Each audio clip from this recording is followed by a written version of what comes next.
PTI का election लड़ने की इजाजत के लिए सुप्रीम कोर्ट से रुजू। एनए 89 और एनए 122 से कागजात नामजदगी मुस्तरद होने का फैसला चैलेंज कर दिया।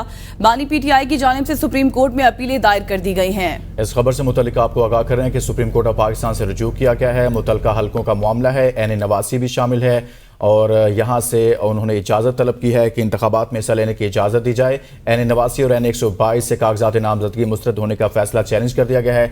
एनए 89 मियांवाली और एनए 122 लाहौर का हल्का है। इन दोनों हल्कों से बानी पीटीआई की जानिब से कागजात जमा करवाए गए थे जिनको मुस्तरद कर दिया गया था। इसके बाद अब बानी पीटीआई की लीगल टीम की जानिब से सुप्रीम कोर्ट ऑफ पाकिस्तान से रुजू किया गया है और इंतखाबात में हिस्सा लेने की इजाज़त तलब की गई है। जी हाँ, एनए 89 और एनए 122 से कागजात नामजदगी मुस्तरद। इस्लामाबाद में बानी पीटीआई ने इलेक्शन लड़ने की इजाजत के लिए सुप्रीम कोर्ट से रुजू कर लिया। बानी पीटीआई की जानिब से सुप्रीम कोर्ट में अपीलें दायर कर दी गई हैं। इस खबर से मुतल्लिक आपको बताएं, बानी पीटीआई ने इलेक्शन लड़ने की इजाजत के लिए सुप्रीम कोर्ट से रुजू कर लिया है और एनए 89 और एनए 122 से कागजात नामजदगी मुस्तरद होने का फैसला भी चैलेंज कर दिया। बानी पीटीआई ने इलेक्शन लड़ने की इजाजत के लिए सुप्रीम कोर्ट से रुजू किया है। बानी पीटीआई के इलेक्शन लड़ने की इजाज़त के लिए सुप्रीम कोर्ट से रुजू। इससे कबल उन्होंने एनए 89 मियांवाली से कागजात जमा करवाए थे। ये वही हल्का है जहां से वो 2018 में कामयाब हुए, 2002 में भी इस हल्का से कामयाब हुए, 2013 में भी वो इस हल्का से कामयाब हुए थे। और एनए 122 लाहौर का हल्का है जहां पर कई बाई इलेक्शन भी हुए।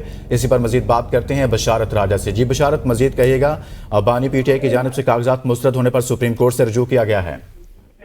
जी, बानी पीटीआई ने मियांवाली और लाहौर से कागजात नामजदगी मुस्तरद होने का जो मामला है उसको सुप्रीम कोर्ट से रुजू कर लिया है और दरख्वास्तें दायर कर दी। दरख्वास्त में उन्होंने इस कहा कि हल्का एनए 9 और एनए 122 से कागजात नामजदगी मंजूर किए गए। दरख्वास्त में यह भी किया कि इलेक्शन करने और रिटर्निंग दफ्तर के फैसले को खरातम करार दिया जाए। दरख्वास्त गुजारों को इलेक्शन लड़ने और इंतखाबी निशान अलॉट करने का हुक्म दिया जाए। दरख्वास्त में यह भी कहा गया कि तजवीज़ कुंदा का मज़कूरा हल्के से न होने के लिहाज पर कागजात नामजदगी मुस्तरद करना दुरुस्त नहीं। दरख्वास्त में यह भी कहा गया कि दरख्वास्त गुजार पाकिस्तान का मकबूल लीडर है। इलेक्शन ट्रिब्यूनल ने दरख्वास्त गुजार को इलेक्शन में हिस्सा लेने से रोक कर बुनियादी हक से महरूम किया। जी बहुत शुक्रिया बशारत राजा, इस हवाले से आगाह कर रहे थे।